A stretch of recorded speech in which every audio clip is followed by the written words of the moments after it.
यहाँ पर आपसे प्रश्न नंबर 1 में पूछा जाता है कि निम्नलिखित गद्यांश पर आधारित किन्हीं 3 प्रश्नों का उत्तर दीजिए। सबसे पहला में आपका एक गद्यांश दिया जाएगा, उससे रिलेटेड 3 प्रश्नों का उत्तर आपको देना होता है। तो देखिए सबसे पहले पूछा जा रहा है कि उपयुक्त गद्यांश का संदर्भ लिखिए, यानी कि ये जो आपका गद्यांश दिया है इसका संदर्भ लिखना है और गद्यांश के रेखांकित अंश की व्याख्या कीजिए, इसकी व्याख्या करनी है और गद्यांश से रिलेटेड एक आपका प्रश्न पूछा जाएगा। तो आज की इस वीडियो में आपको बहुत बेहतरीन तरीके से बताएंगे कि गद्यांश का आपको संदर्भ कैसे लिखना है। इस वीडियो में आपको एक बेहतरीन ट्रिक बताने वाला हूं जिससे कोई सा भी गद्यांश आ जाए आप बड़ी ही आसान तरीके से पहचान पाओगे कि उस किस चैप्टर से वो लिया गया है और उसके लेखक कौन है, ठीक है ना। और व्याख्या कैसे करनी है बहुत आसान तरीके से आराम से व्याख्या कर ले जाओगे, ट्रिक के साथ बताऊंगा। बस वीडियो को शुरू से लेकर लास्ट तक जरूर देखना और वीडियो को लाइक कर दीजिएगा, चैनल पर नए तो सब्सक्राइब कर लीजिएगा। चलिए शुरू करते हैं। तो देखिए सबसे पहले हमें क्या करना है, सबसे पहले यहाँ पर देखिए यहाँ पर ये किस प्रश्न में पूछा जाएगा, प्रश्न 1 में पूछा जाएगा। तो सबसे पहले हम लिखेंगे प्रश्नोत्तर 1।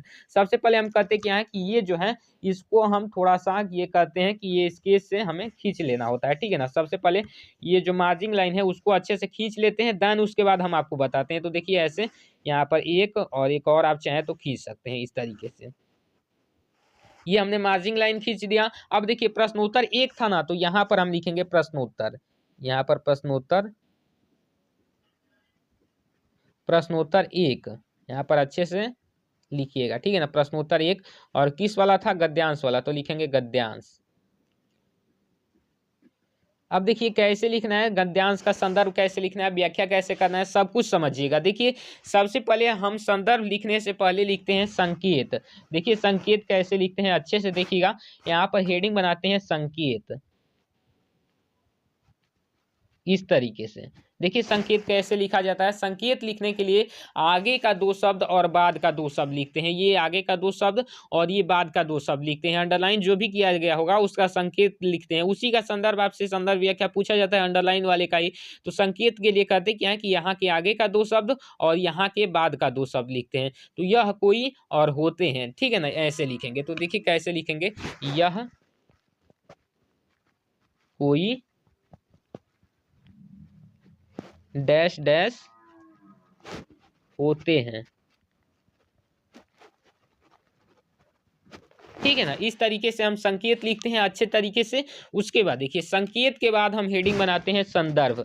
देखिए संदर्भ कैसे लिखते हैं अच्छे तरीके से समझिएगा, संदर्भ कैसे लिखते हैं। देखिए हमने हेडिंग बनाया, अब संदर्भ।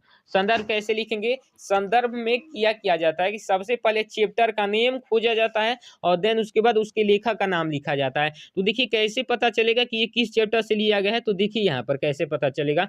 यह कोई बात नहीं कि स्वभाव और रुचि के लोग में ही मित्रता हो सकती है। तो देखिए यहाँ पर मित्रता है ना, तो आप समझ गए कि ये किस चैप्टर से लिया गया है, ये लिया गया है मित्रता चैप्टर से, ठीक है ना। अब मित्रता चैप्टर से आप समझ गए कि ये लिया गया है, तो आप इसके लेखक का नाम बड़ी आसान तरीके से पता कर ले जाओगे कि हाँ आचार्य रामचंद्र शुक्ल द्वारा लिखा गया है मित्रता चैप्टर, ठीक है ना। तो इस तरीके से ही आपको संदर्भ लिखना है। तो देखिए अब संदर्भ कैसे लिखना है कि प्रस्तुत लिखेंगे हम,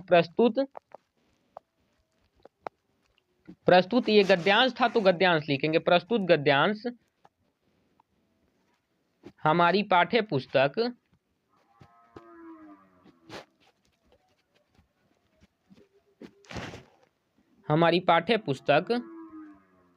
कौन सी आपकी पाठ्य पुस्तक है, आपकी पाठ्य पुस्तक जो है हिंदी है, तो हिंदी लिखेंगे, पाठ्य पुस्तक हिंदी इस तरीके से ब्लैक पेन से हिंदी, और फिर ये बंद कर देंगे हिंदी के। उसके बाद ब्लैक पेन से लिखेंगे किस चैप्टर से लिया गया है, मित्रता चैप्टर से। तो इस तरीके से मित्रता पाठ से लिया गया है या फिर अवतरित है, पाठ से लिया गया है, ठीक है ना। इस तरीके से लिखेंगे। इसी तरीके से कोई सा भी संदर्भ लिखा जाता है सेम इसी तरीके से, केवल यहाँ पर चैप्टर का नेम चेंज कर देंगे जो भी अलग आएगा, तो ठीक है ना। उसके बाद लिखेंगे इसके लेखक, इसके लेखक, लेखक कौन है इसके लेखक जो है आचार्य रामचंद्र शुक्ल जी हैं। कौन, आचार्य रामचंद्र शुक्ल हैं, आचार्य रामचंद्र शुक्ल हैं, ठीक है ना, आचार्य रामचंद्र शुक्ल हैं। ये आपका संदर्भ हो गया। अब देखिए अब व्याख्या कैसे लिखा जाता है, तो यहाँ पर हेडिंग बनाएंगे हम व्याख्या। कैसे व्याख्या लिखा जाता है, तो देखिए व्याख्या लिखने के लिए यही तरीका है कि जो ये अंडरलाइन किया गया है इसी का व्याख्या लिखा जाता है, इसी का। तो देखिए व्याख्या कैसे लिखेंगे इसका, इसका व्याख्या ऐसे लिखेंगे कि शुक्ल जी कहते हैं, पढ़िए सबसे पहले इसको, कि यह कोई बात नहीं कि स्वभाव और रुचि के लोग में ही मित्रता होती है।